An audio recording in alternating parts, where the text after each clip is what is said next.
Hello and welcome to another video from My Random Hobbies, and today we're going to be looking at a quartz watch from the 1980s. So let's get into it.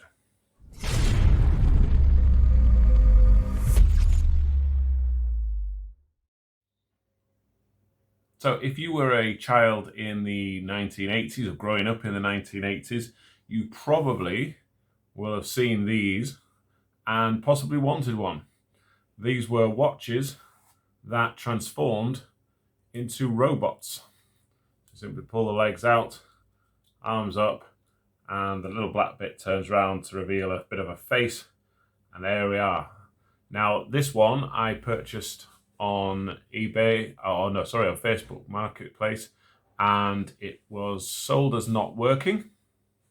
You can see it's not working on there, but I thought we'd have a go. Obviously there's no strap either, so there's no, it doesn't come with a strap, but it's still pretty cool, a pretty cool piece of nostalgia.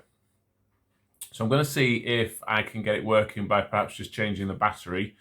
There are a couple of other things wrong with this, bit unfortunate, but there should be a little sort of plastic button bit here that you can push and slide the hands out from inside. The hands are in there, they're just being snapped off over time, so it's a shame that's not complete.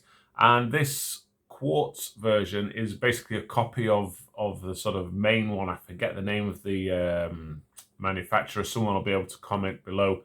So this was almost like a cheaper sort of version of the one that was produced officially back in the 80s. So we're going to have a look and see if we can't open it up and see if we can't get the watch itself running.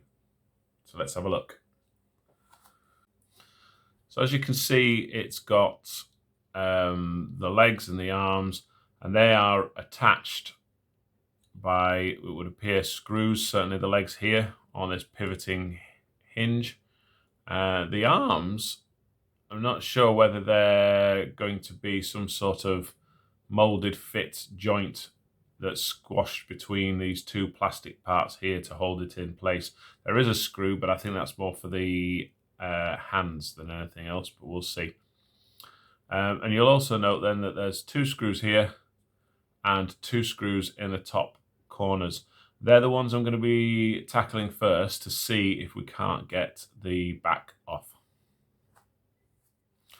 So I've got my little screwdriver and I'm just going to take these screws out. I've got to be a bit careful because I don't want to lose any parts. I certainly don't want to lose any screws. They are tiny. So I'm just going to release them rather than take them completely out for now. And that's made the back sort of looser. Certainly the arms are freer now. And then we're going to do these ones at the bottom here.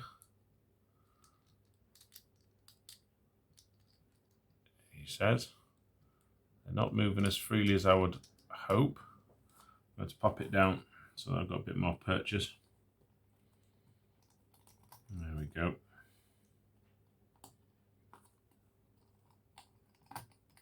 And that's the back lifting right off.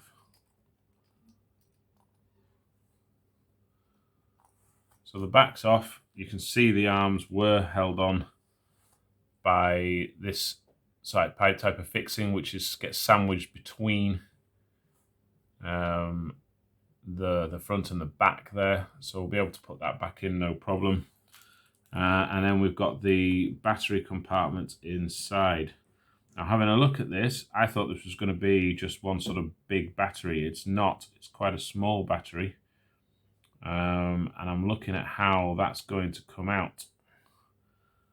I think I've got to remove 4 more little screws there. So I'm going to have a go at that now. Okay, so on taking it apart, we have got a small battery. You can see, hopefully you can see, if it'll focus at all, some sort of corrosion, mild corrosion where it's leaked over the years. And when you look at the circuit board itself, it's a tiny thing with a crystal display. You can see all that green it's not supposed to be green. That's all sort of corrosion as well. There is very little chance, if any, I would think, that this is going to be operable at all. It's all corroded, and to add insult to injury, there was a little something that went across the top here. Just this part, tiny little thing. It was supposed to be wired in, but it's just so corroded it just fell out. So I'm guessing that this is done. It's not going to work again. So at best, this is just a sort of memento, if you like, a memory. So I'll put it back together, and we can have one more look at it. It is a shame that I didn't get it working, that I couldn't get it working. There was just no way. It completely fried. Everything was falling apart. All the connections in the back as well. So connecting the actual screen to the board completely eroded away. So really no chance at all. The only way I'd get this working is to purchase a new mechanism movement, if you like, little circuit board, which I may be able to do. I'll have a look, but otherwise it's just a memento. Very cool. Thank you for watching. Please do like, please comment and subscribe, and I'll see you again soon for another video. Take care for now. Bye-bye.